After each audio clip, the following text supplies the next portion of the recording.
संदेश है खौड़ा क्षेत्र वासियों के लिए। ये एक बेटी है हमारी और इसको हमें पूरी तरह से जिताना है। अब क्या कहने हैं उनके माध्यम से क्या संदेश भेजा जा रहा है जनता के लिए।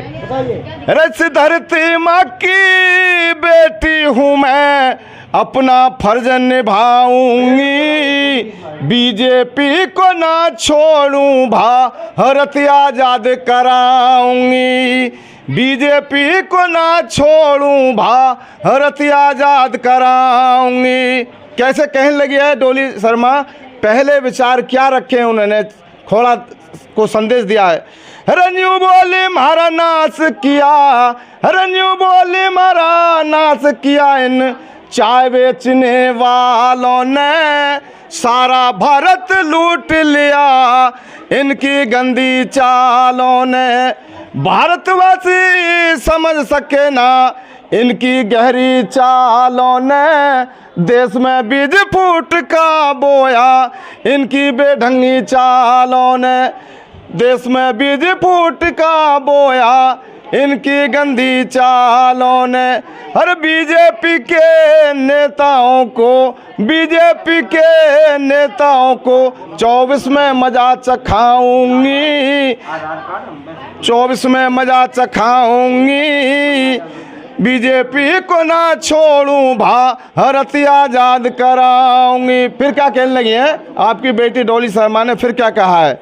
अरे बीजेपी के जालिम नेता हमारी शान घटाना चाहते हैं, बाबा अम्बेडकर की मर्यादा और मान घटाना चाहते हैं, करके बेरोजगार हमें ये गुलाम बनाना चाहते हैं, सच पूछो तो प्यारा भारत देश मिटाना चाहते हैं, सच पूछो तो प्यारा भारत देश मिटाना चाहते हैं।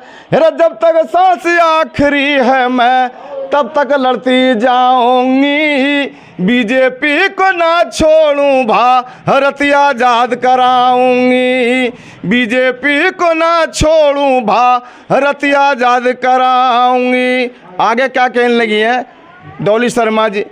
अरे अपने हाथों से बटन दबाना, चिन्ह देख कर पंजे का मजा चखा दो बीजेपी को, इनकी हरकत बेढंगी का, मैं देखूं कैसे करे सामना मेरी जनता चंगी का, हमको मान रखना है भारत की मुख कलंगी का, हमको मान रखना है भारत की मुख कलंगी का।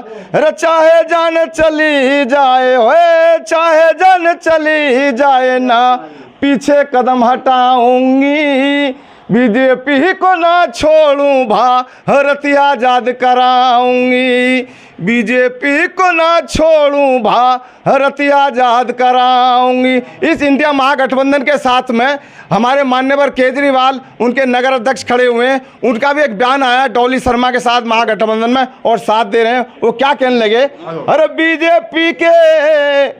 बीजेपी के नेताओं ने अंदर मुझको डाल दिया, जेल के अंदर डाल दिया, मुझे पीछे तुम मत घबराना, अरे जेल के अंदर डाल दिया मुझे पीछे तुम मत घबराना, बिजली पानी फ्री रहेगा, मुझे भूल तुम मत जाना, बिजली पानी फ्री रहेगा, मुझे भूल तुम मत जाना।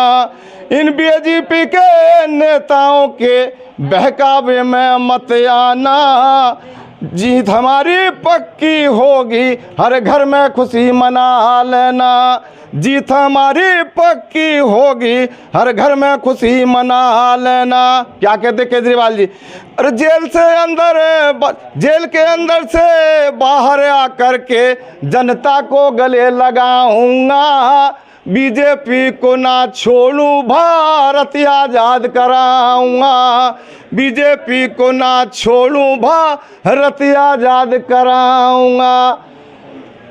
इंडिया महागठबंधन जिंदाबाद, इंडिया महागठबंधन जिंदाबाद, डोली शर्मा जिंदाबाद, डोली शर्मा जिंदाबाद, राहुल गांधी जिंदाबाद, प्रियंका गांधी जिंदाबाद, सोनिया गांधी जिंदाबाद, अखिलेश यादव जिंदाबाद, कम्युनिस्ट पार्टी जिंदाबाद।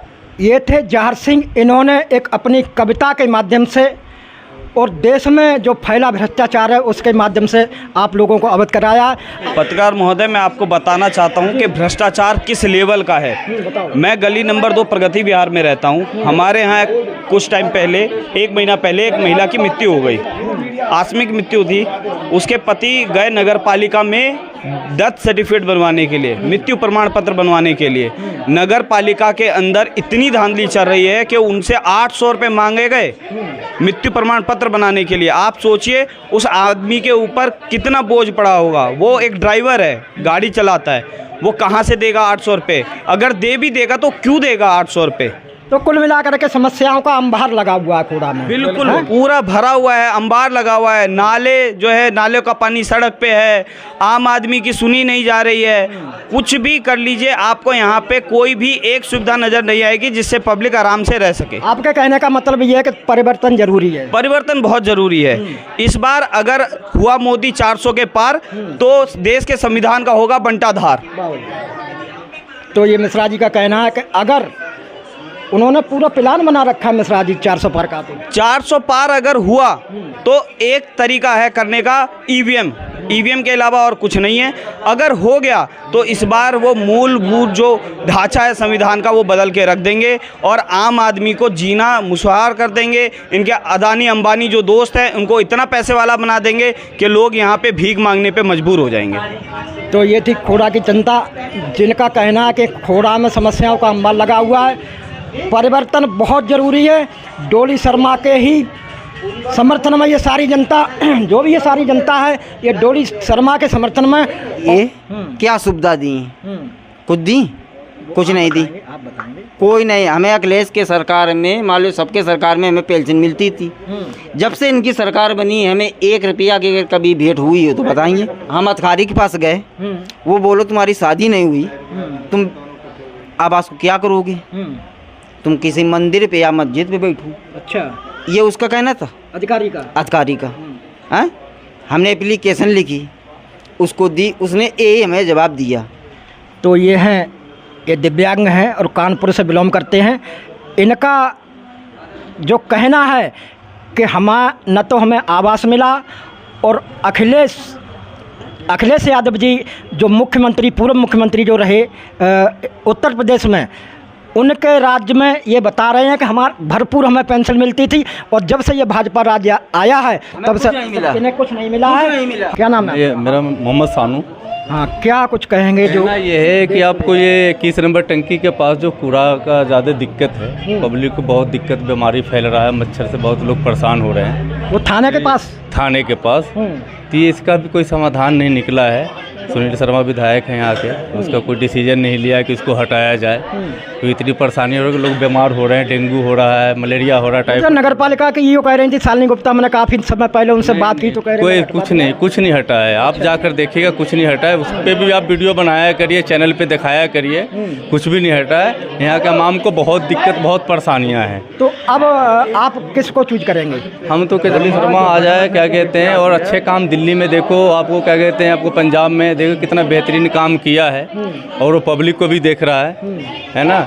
इस दिल्ली शहर के अंदर क्या कहते हैं, हर एरिया का, हर देश का लोग आकर फ्री में बस में घूम रहा है, फ्री में उसके बच्चे पढ़ रहे हैं, इलाज करवा। हमारी ऐसी छोटी बड़ी खबरों के लिए GM इंडिया न्यूज़ के साथ